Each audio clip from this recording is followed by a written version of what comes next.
So I think I'm going to defer to Phil Field, who I know the best out of this group, and he was the career person in this group.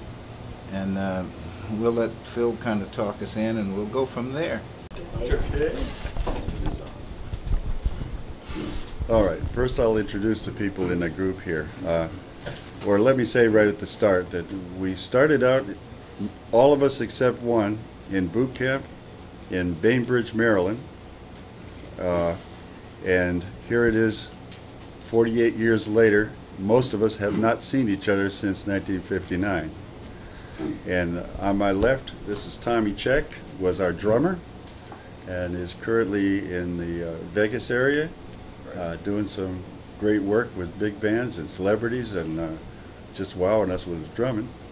This is Gail York from Mississippi, currently in Hattiesburg, Mississippi, right? He's our euphonium and baritone player, trombone player, and drummer.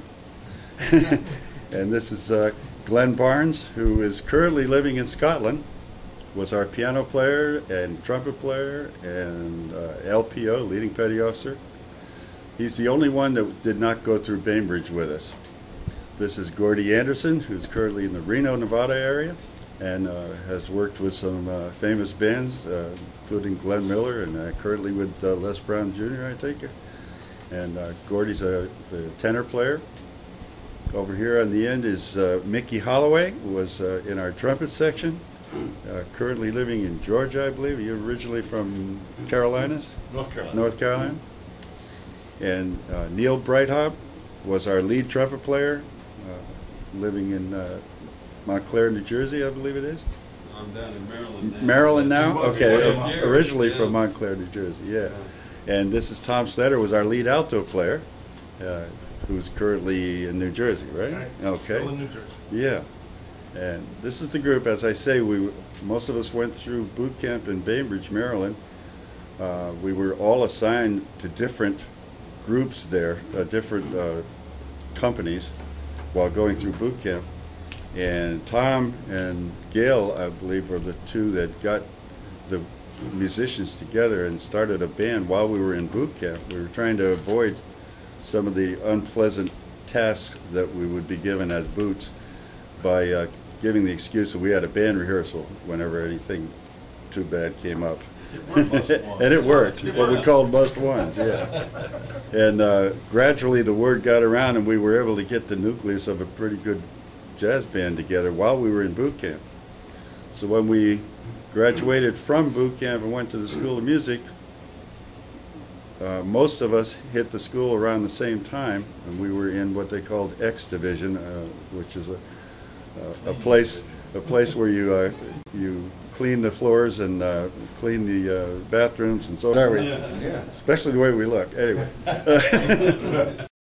most of us went aboard the USS Sirius AF-60, which was what they call a reefer, a refrigerator ship, and we painted and scraped and red-leaded and worked on that ship, and we made that ship look better than it had ever looked. In fact, we got commended for it at the end of the tour, but it took us 28 days to get to Japan. Well, And good. every one of those days we were working, and the ship's company was standing by wondering what the hell are those guys working so hard for. You know, we never had to do that. But we were scared to death. That was our problem. We had just come in the Navy. Most of us were 17 or 18 years old and had no idea what the Navy's all about. And we learned really fast. On-the-job training. That's right. That was the original OJT. By the time we got to Japan, we were salts. Yeah. And we worked in Japan under Chief Tony Arnold at the time.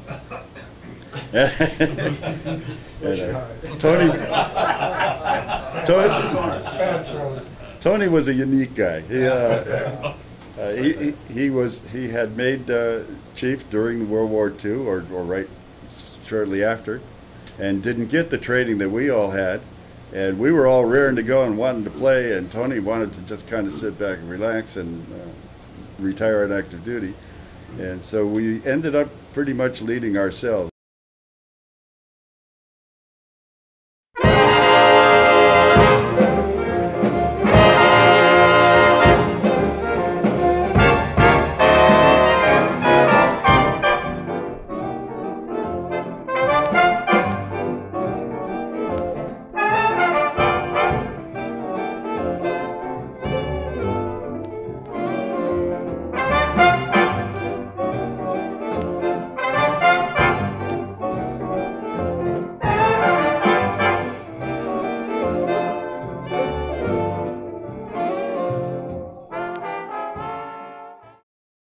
the band. That's right. That's right.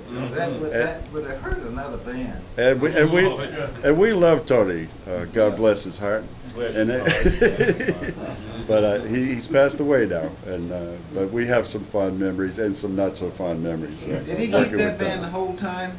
Yes, yes. We were there, yeah. Yes, when we left, the band was relieved. He was relieved by Herb Weber, and the band that came in to relieve us had a lot of stars in it as well, like John Fluck and Bud Kowalski and Barry Crowd, people like that.